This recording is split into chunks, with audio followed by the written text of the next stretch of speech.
আসসালামু আলাইকুম everyone, welcome back to my channel রমনের কুকিং লাইফ। আজকের পর্বে তৈরি করে দেখাবো খুবই মজাদার এবং ক্রিস্পি একটি স্ন্যাক্স আইটেম, যার নাম হচ্ছে এবি ফ্রাই বা প্রন টেম্পোরা। এই স্ন্যাক্স আইটেমটা তৈরি করা কিন্তু খুবই সহজ এবং খেতেও অনেক টেস্টি হয়ে থাকে। চাইলেই কিন্তু আপনারা একবারে বেশি করে এই এবি ফ্রাইটা বা প্রন টেম্পোরা যেটাই বলেন না কেন তৈরি করে 1 থেকে 1.5 মাসের জন্য সংরক্ষণ করতে পারবেন। এটা কিন্তু বিকালের নাস্তা বা বাচ্চাদের টিফিনের জন্য পারফেক্ট একটা স্ন্যাক্স আইটেম হিসেবে আপনারা বাসায় তৈরি করে নিতে পারবেন। আর রেসিপিটা পছন্দ হলে অবশ্যই ভিডিওতে একটি লাইক দিতে ভুলবেন না। চ্যানেলটি সাবস্ক্রাইব করে পাশে থাকার অনুরোধ রইল। চলুন তাহলে শুরু করা যাক। প্রথমে এখানে আমি খোসা ছাড়ানো 250 গ্রাম চিংড়ি মাছ নিয়ে নিচ্ছি। আর চিংড়ি মাছের রগটা আমি ফেলে দিয়েছি, দেখতেই পাচ্ছেন। আর পিছনে যে কাঁটাটা থাকে সেটাও ফেলে দিয়েছি, শুধু লেজের অংশটা রেখে দিয়েছি। এতে করে এই রেসিপিটা তৈরি করার পর কিন্তু দেখতে অনেক সুন্দর লাগে।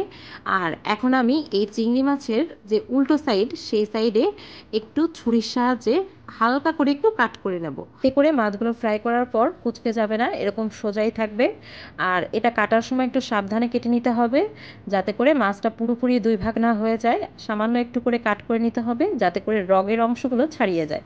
আর কেটে নেওয়ার পর মাছগুলো এরকম উল্টো সাইড থেকে এরকম একটু প্রেসার দিয়ে চাপ দিতে হবে, হালকা হালকা প্রেসার দিয়ে চাপ দিতে হবে। এতে করে দেখতে পারবেন মাছটা একদম সোজা হয়ে যাবে, রগগুলো ছাড়িয়ে যাবে। আর যখন এটা চাপ দিবেন তখন কিন্তু একটা শব্দ শুনতে পাবেন। এভাবে করে আমি সব মাছগুলো করে নিচ্ছি। আমি আরও একটা মাছ আপনাদের দেখিয়ে দিচ্ছি। প্রথমেই মাছের পেটের দিকে ছুরির সাহায্যে হালকা হালকা করে এরকম কাট করে নিতে হবে, 3 থেকে 4টা কাট করলেই হবে।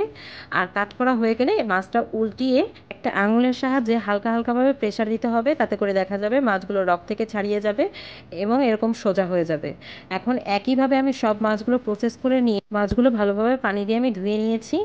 আর মাছগুলো এখন আমি একটু মেরিনেট করে নেব। এর জন্য প্রথমে এখানে আমি 1 টেবিল চামচের মতন লেবু রস অ্যাড করে দিচ্ছি।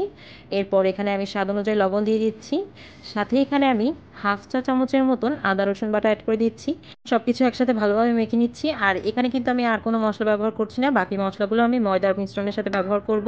এখন মাছগুলো কোট করে নেওয়ার জন্য একটি পাত্রে 1/2 কাপ ময়দা নিয়ে নিচ্ছি, সাথে 1/2 চা চামচ মরিচের গুঁড়া, 1/2 চা চামচ গোলমরিচের গুঁড়া, সাথে স্বাদ অনুযায়ী লবণ দিয়ে সব কিছু একসাথে ভালোভাবে মিশিয়ে নিচ্ছি।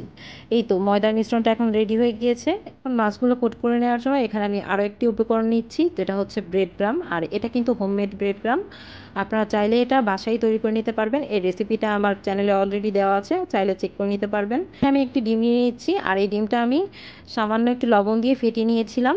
এখন এখানে মেরিনেট করা মাছ থেকে একটা একটা করে মাছ আমি ময়দার মিশ্রণের সাথে কোট করে নেব। অবশ্যই ভালোভাবে কোট করে নিতে হবে, একটু ঘুরিয়ে ঘুরিয়ে সময় নিয়ে কোট করে নেবেন, যাতে কোথাও ফাঁকা না থাকে। আর ময়দার মিশ্রণের সাথে কোট করা হয়ে গেলে এক্সট্রা ময়দাটা ঝেড়ে নিয়ে আমি ডিমের মিশ্রণের সাথে এটা ভালোভাবে একটু গড়িয়ে নিচ্ছি। এখানে দেখতেই পাচ্ছেন আমি কিন্তু মাছের লেজের অংশটা কোট করে নিচ্ছি না, লেজের অংশটা আমি ফাঁকাই রাখছি। শুধুমাত্র মাছটা ভালোভাবে ডিমের সাথে গড়িয়ে নিয়ে আমি ব্রেড ক্রামের সাথে আবার ভালোভাবে একটু কোট করে নিচ্ছি। ব্রেড ক্রামটা মাছের উপর দিয়ে এভাবে একটু চেপে চেপে কোট করে নিতে হবে, যাতে সব জায়গায় ভালোভাবে ব্রেড ক্রামটা লেগে যায়। মাছটা ভালোভাবে কোট করা হয়ে গেলে লেজের অংশটা ধরে আমি একটু ঝাড়া দিচ্ছি, যাতে করে এক্সট্রা ব্রেড ক্রামটা ঝরে পড়ে যায়। আর দেখতেই পারছেন মাছটা কিন্তু কোট করা হয়ে গিয়েছে। সেম একই প্রসেসে আমি সব মাছগুলো কোট করে নিচ্ছি।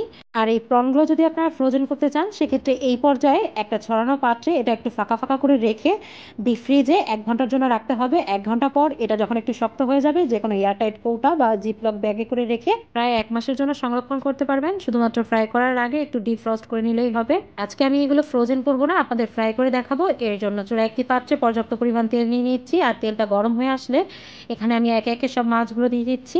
এই মাছগুলো কিন্তু দেওয়ার সাথে সাথে এগুলো উল্টানো যাবে না, এক পাশ পুরোপুরি ফ্রাই হয়ে গেলে তখন এটা উল্টিয়ে দিতে হবে। আর চুলার জাল মিডিয়াম টু হাই হিটে রেখে প্রায় 3 থেকে 4 মিনিটের জন্য আমি এপাশ ওপাশ উল্টিয়ে নিয়ে ফ্রাই করে নিয়েছি। আর চিংড়ি মাছ কিন্তু অতিরিক্ত টাইম ফ্রাই করা যায় না, এটা অতিরিক্ত ফ্রাই করলে কিন্তু ভিতরের দিকটা শক্ত বা রাবারি হয়ে যাবে। এই তো আমি এটা যখন গোল্ডেন ব্রাউন কালার হয়ে গিয়েছে তখন উঠিয়ে নিচ্ছি। এই প্রসেসে আমি সব প্রনগুলো ফ্রাই করে নিয়েছি। এখন শুধুমাত্র গরম গরম পরিবেশনের পালা। দেখতেই তো পারছেন এটা কতটা পারফেক্ট হয়েছে। এটা খেতেও কিন্তু খুবই টেস্টি হয়ে থাকে। এখন কিন্তু চাইলে বাসায় এই এবি ফ্রাইগুলো তৈরি করে নিতে পারবেন, আর রেস্টুরেন্টে গিয়ে চড়া মূল্যে কিনে খেতে হবে না। চাইলে কিন্তু ইফতারির জন্য আপনারা এই স্ন্যাক্স আইটেমটা তৈরি করে নিতে পারবেন। ইফতারির আগ মুহূর্তে শুধুমাত্র ফ্রাই করে নিলেই হবে। আশা করি রেসিপিটা একবার হলেও বাসায় ট্রাই করবেন, আর বাসায় ট্রাই করলে কিন্তু আমাকে জানাতে ভুলবেন না। আবার দেখা হবে নতুন কোনো রেসিপি নিয়ে নতুন কোনো ভিডিওতে। আল্লাহ হাফিজ।